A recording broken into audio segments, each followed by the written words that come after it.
ஒரு ஊரினுடைய கண்ணியம்ங்கிறது மஸ்ஜிது தாங்க. ஒரு ஊரினுடைய சிறப்பும் செழிப்பும் மஸ்ஜிதை அடிப்படையாக கொண்டுதான். ஒரு சமுதாயத்தினுடைய சிறப்பும் உயர்வும் மஸ்ஜிதை அடிப்படையாக கொண்டுதான். நான் விரிவா சொல்லல. ஒரு ஊரினுடைய சிறப்பிற்கும் ஒரு சமுதாயத்தினுடைய சிறப்புக்கும் உயர்வுக்கும் அடிப்படை மஸ்ஜித். அதனால்தான் நமது உயிரினை மேலான கண்மணி முஹம்மது ரசூலுல்லாஹி ஸல்லல்லாஹு அலைஹி வஸல்லம் மதீனா போன உடனே முதல்ல அவர்கள் மஸ்ஜிதைத்தான், அந்த பணியைத்தான் அவர்கள் மேற்கொண்டார். அதனால ஒரு சமூகத்தினுடைய ஒரு ஊரினுடைய மாண்பும் கண்ணியமும் சிறப்பும் மஸ்ஜிதை அடிப்படையாக கொண்டதுதான்.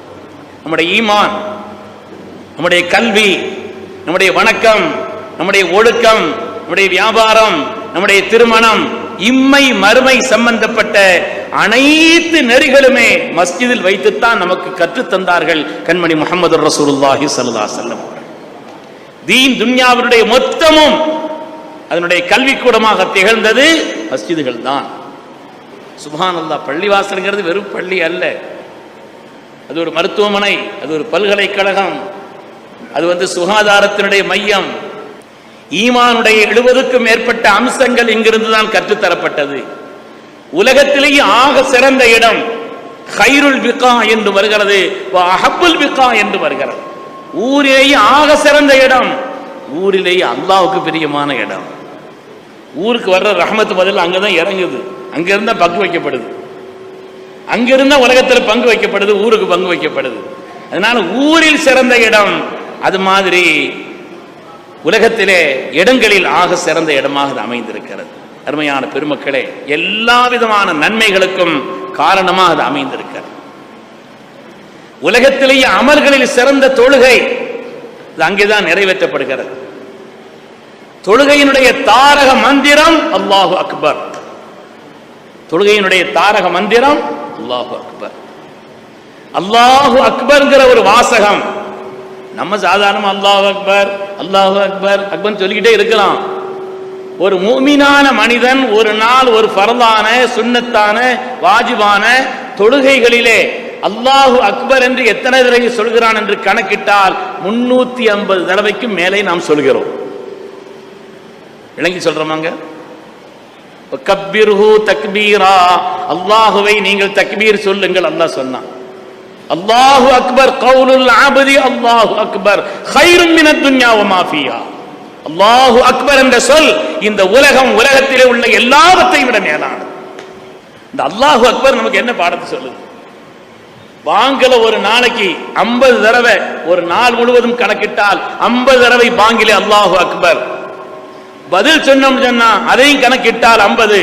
பாங்கில மாத்திரம் பதில் சொல்வதற்கும் பதிலுக்கும் சேர்த்து 50 தடவை அல்லாஹு அக்பர். இனிமே இகாமத் இருக்குது, தொழுகையினுடைய ஒவ்வொரு அசைவும் இருக்கிறது, ஒவ்வொரு கட்டத்திலேயும் அது மனிதர்களிடத்தில் உருவாக்க வேண்டிய பண்புகள் நிறைய.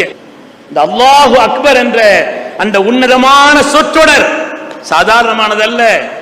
தொழுகையில் மாத்திரமல்ல, வாங்கில் மாத்திரமல்ல, சாதாரணமானதல்ல, தனியாக சொல்லக்கூடிய பல சந்தர்ப்பங்கள் இருக்கிறது. அல்லாஹு அக்பர் ஸல்லல்லாஹு சொன்னாங்க, ஒரு இடத்துல தீ பிடிச்சா ஸல்லல்லாஹு சொல்றாங்க, இதா ராய்துமுல் ஹரீக் ஃபகப்பிரு.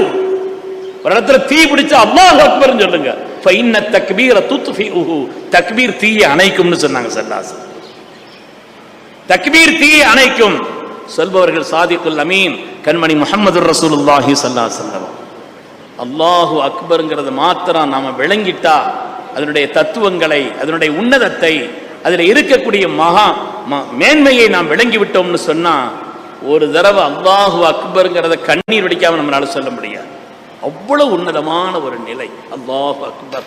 சுப்ஹானல்லாஹ், என்ன வார்த்தை, என்ன வார்த்தை! அல்லாஹு அக்பர்ங்கிறது பல கட்டங்களிலே நமக்கு மார்க்கம் சொல்லி தந்திருக்கிறது. ஒவ்வொரு இடம் மாத்திரமல்ல, எல்லா இடத்திலையும் அது நமக்கு சொல்லி தரக்கூடிய பாடத்தில் முதலாவது பாடம் என்னன்னு சொன்னா, அது சொல்லி தரக்கூடிய பாடங்களிலே பொதுவாக மனுஷனுக்கு நான் பெரியவன்கிற எண்ணம் இருக்கும், அந்த பெரிய ஆள் அப்படிங்கிற எண்ணம் மனுஷனுக்கு இருக்கும். கல்வியினால், செல்வத்தினால், செல்வாக்கினால், பதவிகளினால், பல்வேறு தனித்தன்மைகளால ஒரு கெத்து, ஒரு நெஞ்ச நிமித்திர தன்மை மனுஷனுக்கு இருக்கும். ஆனால் அல்லாஹு அக்பர், அல்லாஹு அக்பர்ங்கிற வார்த்தை இருக்குதே, அந்த அல்லாஹு அக்பர்ங்கிற வார்த்தை அதனுடைய பிரம்மாண்டம் சாதாரணமானது. நாம நம்மளை பெருசாலும் நினைச்சோன்னு வைங்க, நம்மளை உலகத்திலேயே அதிகமாக மனிதர்கள் பயன்படுத்துகிற வார்த்தை ரெண்டு தானாங்க. ரெண்டு வார்த்தை தான் உலகத்தில் மனுஷர் அதிகமாக பயன்படுத்துறாங்களாம். ஐ மை, நான் என்னுடைய, நான் என்னுடைய. ஒரு ஆள் பேசுறதுல பாருங்களேன், நான் எத்தனை தடவை சொல்லியிருக்கிறாருன்னு, என்னுடைய எத்தனை தடவை சொல்லியிருக்கிறாருன்னு பாருங்க. உலகத்திலே அதிகமாக மனிதர்கள் பயன்படுத்தும் வார்த்தை அதுதான். அல்லாஹு அக்பர் என்று சொல்லக்கூடிய இந்த வார்த்தை நமக்கு கற்றுத்தரக்கூடிய பாடம். நம்முடைய கல்வியினால், செல்வத்தினால், செல்வாக்கினால், பதவிகளினால், வேறு தன்மைகளினால் நாம பெரிய ஆளுன்னு நினைக்க ஆரம்பிச்சோம்னா, ஒரே ஒரு சின்ன வரலாறு சொல்கிறேன். மௌலானா ரூமி ரஹ்மத்துல்லாஹி அலைஹி அவர்கள் தங்களுடைய மஸ்னவியில ஒரு செய்தியை சொல்றாங்க.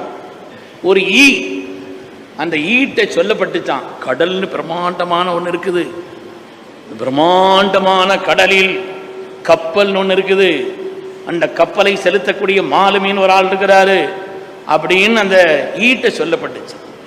அப்படியா, அவ்வளோ பிரம்மாண்டமானதான் அப்படின்னு அந்த ஈ நினச்சிக்கிட்டு இருந்து ஒரு 2 நாள் கழிச்சு ஒரு இடத்துல கழுத சிறுநீர் கழிச்சிருந்துச்சான்.